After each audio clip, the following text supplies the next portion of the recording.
BJP ఎమ్మెల్యేలుగా సెక్రటరియట్లో ముఖ్యమంత్రి రేవంత్ రెడ్డిని కలిశారు. ధాన్యం తడిసిన కొంటామని చెప్పారు. కానీ ఎక్కడా తడిసిన ధాన్యం కొండం లేదని, దీనిపై చర్యలు తీసుకోవాలని బీజేపీ ఎమ్మెల్యేలు ఏలేటి మహేశ్వర్ రెడ్డి, రామారావు పటేల్, రాకేష్ రెడ్డి వినతి పత్రం సమర్పించారు. రైతు అంశాలను మాత్రమే కాకుండా ఇతర అంశాలను సీఎం దృష్టికి తీసుకెళ్లామని బీజేపీ ఎమ్మెల్యేలు తెలిపారు.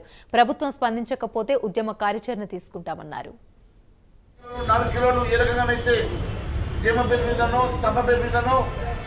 కట్ చేస్తూ రైతుల కోసం పుచ్చుకుంటున్నటువంటి రైస్ మిల్లర్ల విషయంలో కూడా నేను చాలా సీరియస్గా ముఖ్యమంత్రి గారి దృష్టికి తీసుకురావడం జరిగింది.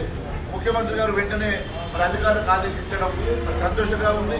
కానీ అమలు చేయాల్సినటువంటి అవసరం ఉన్నది, వెంటనే అమలు చేయాలని చెప్పి కూడా వారిని కోరడం జరిగింది.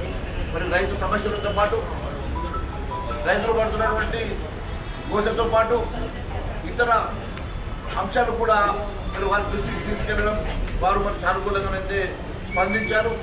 ఎట్టి పరిస్థితుల్లో రైతులకు ఈ 4 కిలోలు 3 కిలోలు ఎక్సెస్ గా చూపుతున్నటువంటి ఈ వేయి ఆపని పక్షంలో భారతీయ జనతా పార్టీ తరఫున మేము మరి పోరాటం చేయాల్సినటువంటి అవసరం ఉంటుందని చెప్పడం జరిగింది. వెంటనే వారి అధికారులకు ఆదేశించినందుకు మరి ఒక లెటర్ కూడా రిప్రజెంటేషన్ కూడా మరి వారికి మేము ఇవ్వడం జరిగింది. ఈ రిప్రజెంటేషన్ లో చాలా స్పష్టంగా ఏ రకంగానైతే రైతులకు అన్యాయం జరుగుతూ ఉన్నదో, ఏ రకంగా మీరు ఇచ్చినటువంటి అంశాలు, ఇచ్చినటువంటి హామీలు నెరవేర్చాల్సిన అవసరం ఉన్నదో, రైతులకు మళ్ళీ ఇప్పుడు మీరు ఇవ్వాల్సినటువంటి రైతు బంధు, ఆ రైతు భరోసా పేరు మీద ఇవ్వాల్సినటువంటి డబ్బులు కూడా గతం ఇంకా పెండింగ్ ఉన్నాయి. మళ్ళీ ఇప్పుడు జూన్లో వర్షాల తర్వాత వారికి పెట్టుబడులు అవసరం ఉంటాయి కాబట్టి వెంటనే రిలీజ్ చేయాల్సిందిగా కూడా ముఖ్యమంత్రి గారికి కోరడం జరిగింది. దానికి కూడా వారు సానుకూలంగా స్పందించారు. మరి వెంటనే మేము మరి ఇమీడియట్ గా దీన్ని అన్ని కూడా ఫుల్ఫిల్ చేయాల్సింది.